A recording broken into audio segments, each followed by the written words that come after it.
Hi, here's a little job I've been meaning to do for ages.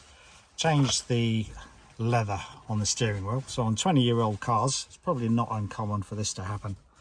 The leather breaks and then peels off. I've been slicing off bits that have been sticking out for ages. You could just do this, slice with a scalpel so it doesn't catch on your fingers, because the foam underneath is not too unpleasant to feel and to touch while you're steering. But to do it properly, what I'm going to do is cut off the old leather, and got this leather steering wheel cover, which seems quite nice, perforated leather. It's designed to go around the whole steering wheel, and comes with thread and needle, so you can stitch it like the original, like this one. But the bottom half, this part is actually not too bad. So what I'm going to do is cut the new cover at this edge, fold it over so it's a bit neater, and just do the top half.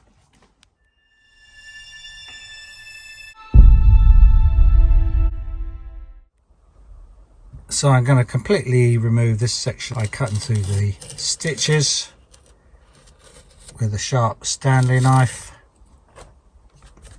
and hopefully that'll detach. Yep, it does. Worn quite thin, this leather, so it does tear quite easily. And then hopefully it'll come off at that join, which I think is a stitched join, so I'm gonna have to cut down that join as well to remove the stitches, which comes apart like that once you cut into the stitches. So it might leave a couple of frayed bits of thread here, because the stitching is continuous all around the inner edge, so you could just put a few dabs of super glue on it just to stop the thread undoing. And then to start off with a needle and thread, I've got about 1 meter of the thread with the needle, and it's doubled up because there's plenty of thread. It's designed for going all the way around the steering wheel. I reckon 1 meter is probably enough to go all around the top, probably excess of it. So I've gone through some of the existing holes, which is a bit easier, and then in and out the other side. And then to lock it in place, we tie the 2 ends together in a knot, and we can just thread the needle through that loop and then pull it tight, and the thread won't come out. So that's a good way of starting it off. And then we'll just put the thread backwards and forwards, keep it to a similar sort of pattern as we got already on the original steering wheel. Do it all the way around, try and do as much out of sight as you can. Now let's start of the stitching. This side doesn't look too bad. Obviously you've got a little bit of a lump where you fold it over. Up to you what you do, whether you fold it over more, maybe all the way up to the middle and join, or have it shorter and just a thinner lump. I'm not sure, I wouldn't really recommend having it open on the edge. Obviously you wouldn't get the lump, wouldn't be so thick on the edge, but may not look quite so good. But yeah, by all means try it. So it takes a fair bit of patience going backwards and forwards, finding the holes, but we just need to continue doing that all the way around, which will take a little while. I'll come back in a minute. And so forth, continuing the stitching in one side. Use the existing holes in the thread that's sewn around the edge.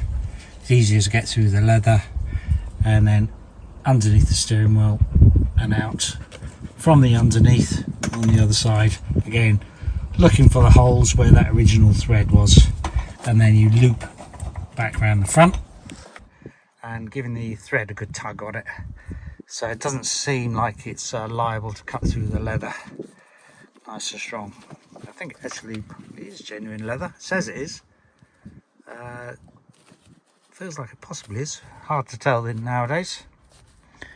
But yeah, I'm fairly pleased with that. Like so. Keeping the leather tight. It's quite strong leather actually. So yeah, the beauty of sticking to the original holes also, it gives you good spacing of your stitches around it as well. So reasonably neat so far. and yeah, not too bad looking compared to the original. The perforations on it are pretty much the same spacing as the original, which is a good thing. So I did run out of thread about this position. It's probably not necessary to double up the thread, so going single thread would be better if you're going to go all the way around the steering wheel. And if you need to start again, you need to tie off the old bit of thread just by going around a few times on the same spot. Try and hide it underneath the join of the leather, and then start off a new one, and again try and hide that inside. Start off the same way as we did before, but tying a knot in the end, looping it through, and then we can start again. Hopefully it's enough this time. And there we go, all the way to the end. The end bit was a bit tricky, but managed it sort of, and you have to tie off the thread again. So yeah, not too bad actually. Fairly pleased with the look of that. As close a match as you're going to get to the original steering wheel. Okay, hopefully that is useful. See the video description for buying links. I think these ones are got on eBay, but probably also on Amazon. I'll put a few links in there to make it easy to find them. Can't remember the price exactly, probably, I don't know, 10 or 15 pounds or so.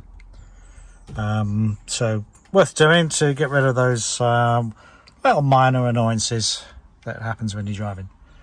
If you like the video, look out for other ones. I've done quite a lot on the Freelander. Probably just about exhausted all the things you could do on a Freelander. But there's a lot of other useful videos on things that will come in handy. And subscribe if you like and want to see any other videos. And don't forget to click on the bell link if you want to be notified. Thanks very much. See you again. Bye.